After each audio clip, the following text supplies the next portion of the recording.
Hi hello அனைவருக்கும் வணக்கம்ங்க. இன்றைக்கி நான் தந்தி டிவி ஸ்பெஷல் ரிப்போர்ட்டில் ஒரு நியூஸ் பார்த்தேன். அப்பாடா அப்படின்னு சொல்லிட்டு பெருமூச்சு விட்டேன். எனக்குள்ளே நிறைய சந்தேகங்கள் இருந்துச்சு. இந்த சந்திர கிரகணம் பற்றி எப்பயுமே நிறைய பெரியவங்க சொல்லுவாங்க, இதை பண்ணக்கூடாது அதை பண்ணக்கூடாது, சாப்பாடு சீக்கிரம் சாப்பிட்றணும், அப்படி இப்படி சொல்லிட்டு காலையில் எழுந்தோடனே தலை பிடிக்கணும், கிரகணம் முடிஞ்சோடனே வீடு கழுவணும், அப்படி இப்படி சொல்லுவாங்க. அது எதுவுமே ஃபாலோ பண்ணுறதா வேணாமான்னு சொல்லிட்டு ரொம்ப இதுவாக இருக்கும். சம்டைம்ஸ் பண்ணுவோம், சம்டைம்ஸ் அன்டைமாக இருக்கும். அப்போல்லாம் நம்ம பண்ணது கிடையாது. இதெல்லாம் சரியாக தப்பானும் நமக்கு தெரியாது. இந்த குழப்பங்களில் நான் இருக்கிற நேரத்தில் நான் இந்த வீடியோ பார்த்தேன். இப்போ தான் எனக்கு கொஞ்சம் நிம்மதியாக இருக்குது. அதை பற்றி உங்ககிட்டையும் ஷேர் பண்ணுறேன். ஒருவேளை நீங்கள் பார்த்துருந்தீங்கன்னா பரவாயில்ல, பார்க்காத ஃப்ரெண்ட்ஸ் இந்த நியூஸை பார்த்து தெரிஞ்சுக்கிட்டோம் அப்படின்னு சொல்கிறதுக்காக தான் நான் இந்த வீடியோ அப்லோட் பண்ணுறேங்க. அதாவது இந்த சந்திர கிரகணம் பற்றி தமிழ் அறிவியல் கழகம் அவங்க நமக்கு விழிப்புணர்வு ஏற்படுத்துறதுக்காக இந்த விஷயங்கள்லாம் நமக்கு ஷேர் பண்ணியிருக்காங்க. அதை நமக்கு தந்தி டிவி ரிப்போர்ட் நமக்கு சொல்லியிருக்கு. அது நமக்கு அந்த அவேர்னஸ் வீடியோவை நமக்கு ஷேர் பண்ணியிருக்கு. யூடியூப்பில் நிறைய பேர் பார்த்துருக்க வாய்ப்பு இருக்குது. சப்போஸ் யாரும் பார்க்கல அப்படின்னா நான் இதை சொல்கிறேன். அவங்க என்ன சொன்னாங்களோ, நான் பார்த்தது என்னவோ அதை நான் உங்களுக்கு ஷேர் பண்ணுறேன்.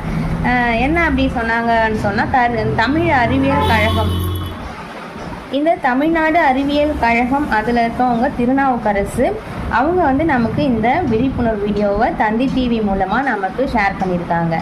இது ஒரு சந்திர கிரகணம் ஒரு வானியல் நிகழ்வு. அது நம்ம ரசிக்கணும், அந்த ஒளி விளையாட்டை நம்ம ரசிக்கணும் அப்படின்னு சொல்லியிருக்காங்க. இந்த சந்திர கிரகணத்தை பற்றி அவர் என்ன சொல்லியிருக்காருன்னா, இதை வெறும் கண்களால் சந்தோஷமாக பார்க்கலாம், சந்தோஷமாக ரசிக்கலாம். அந்த ரெட் மூன் அப்படின்றது, அந்த ரத்த நிலவு அப்படின்றத நல்லா சூப்பராக ரசித்து பார்க்க வேண்டிய விஷயம் அப்படின்னு சொல்லியிருக்காரு. கர்ப்பிணி பெண்கள் உட்பட யாருக்குமே எந்த பாதிப்பும் வராதுன்னு அவர் தெள்ள தெளிவாக அதில் சொல்லியிருக்காரு.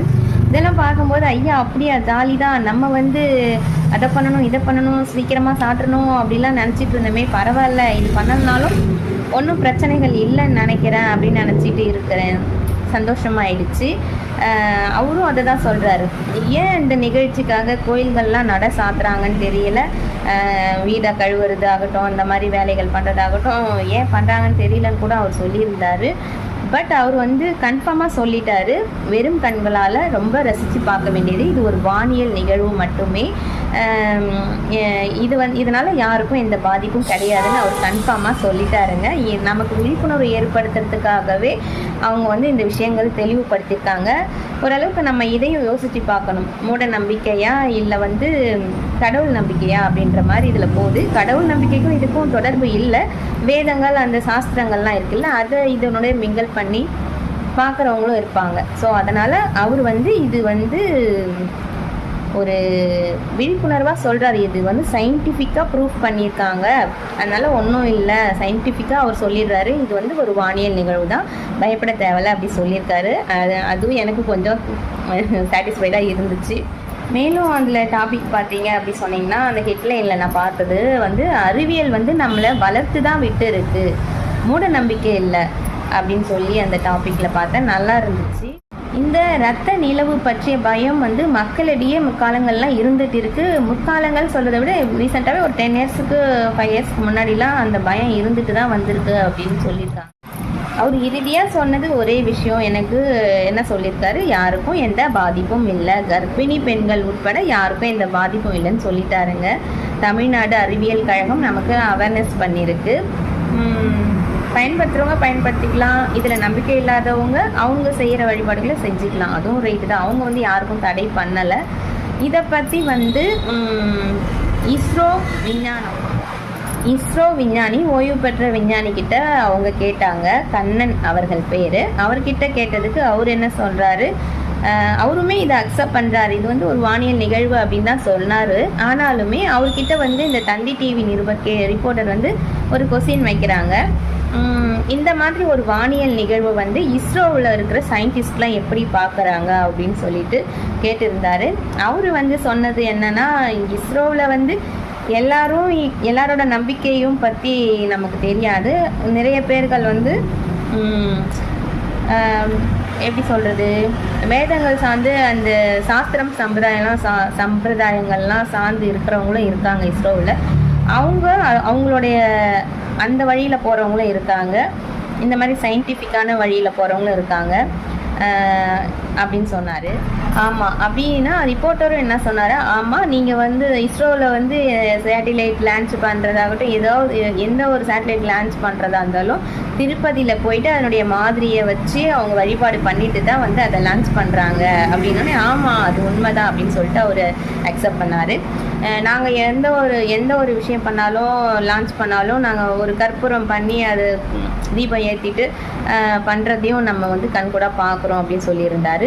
கடவுள் நம்பிக்கையை வந்து நம்ம யாரையும் குறை சொல்ல முடியாது. அவங்கவுங்களோட நம்பிக்கைகள், சாஸ்திரங்கள், அவங்க வந்து என்ன பண்ணுவாங்களோ அதை பண்ணிக்கிட்டு தான் இருக்காங்க அப்படின்னு சொன்னார்.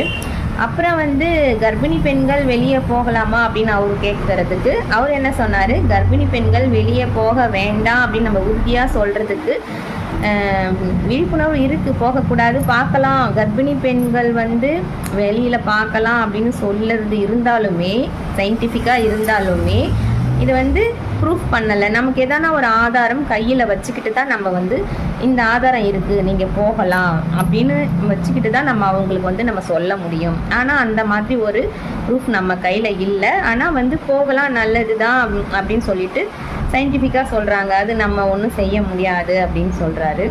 என்னடா தமிழ்நாடு அறிவியல் கழகம் அவேர்னஸ் வீடியோவில் இப்படி சொல்கிறாங்க, இந்த சார் கண்ணன் சார் வந்து இப்படி சொல்கிறாங்க அப்படின்னு சொல்லிட்டு எனக்கும் ஒரு குழப்பமாகவே தான் இருக்குது. பட் இருந்தாலும் நான் அந்த அறிவியல் பூர்வமாகவே யோசிக்கிறேன், அந்த சயின்டிஃபிக் பூர்வமாகவே நான் யோசிக்கிறேன்.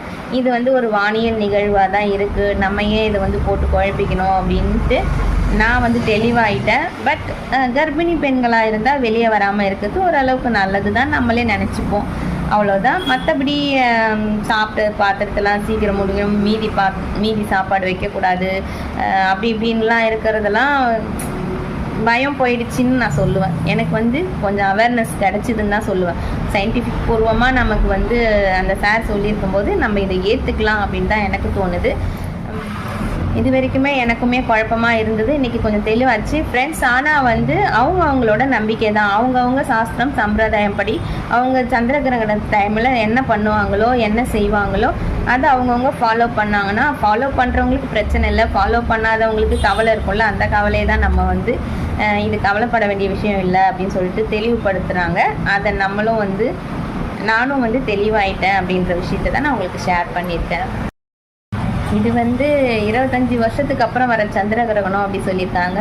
சந்திர கிரகணம் வந்து ஆரம்பிக்கிறது வந்து 9 அந்த டைமில் ஆரம்பிக்கிறதா இருக்குதான். ஆனால் வந்து முழு நிலவு சந்திர கிரகணமாக வந்து அந்த 11:01 மணிக்கு ஆரம்பமாகி 12:27 டைமில் முடியுது அப்படின்ற மாதிரி சொல்லியிருந்தாங்க தந்தி டிவியில். ஓகே, எப்படியா இருந்தாலும் இந்த 7ஆம் தேதி சந்திர கிரகணம் வந்து எல்லாருக்கும் எந்த குறையும் இல்லாமல் நல்லதே நடக்கணும்னு நினச்சிப்போம். மீண்டும் ஒரு அடுத்த வீடியோவில் அடுத்தடுத்த விஷயங்களை பற்றி பார்ப்போம். அதுவரை உங்களிடமிருந்து விடைபெறுவது உங்கள் சுதா பாபு. நன்றி, வணக்கம். உங்களோடு பயணம் பண்ண நான் தயாராக இருக்கிறேன், பேராவலோடு இருக்கிறேன். என்னோடு தொடர்ந்து பயணம் செய்ய உங்களுக்கு விருப்பமா? வீடியோ பிடிச்சா லைக் பண்ணுங்கள், கமெண்ட் பண்ணுங்கள், ஷேர் பண்ணுங்கள். அப்படியே உங்கள் பொண்ணான கையால் சப்ஸ்கிரைப் பண்ணுங்கள். நன்றி, வணக்கம்.